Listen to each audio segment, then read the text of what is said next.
ಎಲ್ಲರಿಗೂ ನಮಸ್ಕಾರ. ಪರಿವರ್ತಿತ ರೋಧ ಅಂದರೆ ರಿಯೋಸ್ಟ್ಯಾಟ್, ಇದರ ಒಂದು ಕಲ್ಪನೆಯನ್ನು ಮಕ್ಕಳಿಗೆ ಸರಳವಾಗಿ ತಿಳಿಸಲು ಇದೊಂದು ಚಟುವಟಿಕೆ. ಈ ರೀತಿಯಾದಂಥ ಒಂದು ವಿದ್ಯುತ್ ಬಲ್ಬ್ ಮತ್ತು ಒಂದು ಹೋಲ್ಡರ್, ವಿದ್ಯುತ್ ಶುಷ್ಕ ಕೋಶಗಳು, ಅವಕ್ಕೆ ವಿದ್ಯುತ್ ಶುಷ್ಕ ಕೋಶಗಳ ಹಿಡಿಕೆ. ಇಲ್ಲಿ ಒಂದು ಕಟ್ಟಿಗೆ ಚೂರಿಗೆ ನಾನು ಹಲವಾರು ಸುತ್ತುಗಳನ್ನು ನೈಕ್ರೋಮ್ ತಂತಿಯನ್ನು ಸುತ್ತಿದ್ದೀನಿ.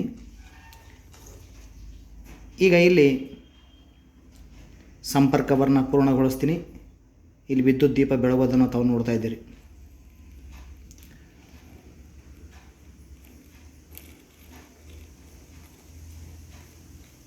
ವಿಭವಾಂತರದ ಮೂಲವನ್ನು ಬದಲಾಯಿಸದೆ ವಿದ್ಯುತ್ ಪ್ರವಾಹವನ್ನು ನಿಯಂತ್ರಿಸಲು ಬಳಸಬಹುದಾದಂತಹ ಒಂದು ಸಾಧನಕ್ಕೆ ನಾವು ಪರಿವರ್ತಿತ ರೋಧ ಅಥವಾ ರಿಯೋಸ್ಟ್ಯಾಟ್ ಅಂಥೇಳಿ ಕರೆಯಲಾಗುತ್ತದೆ. ಧನ್ಯವಾದಗಳು.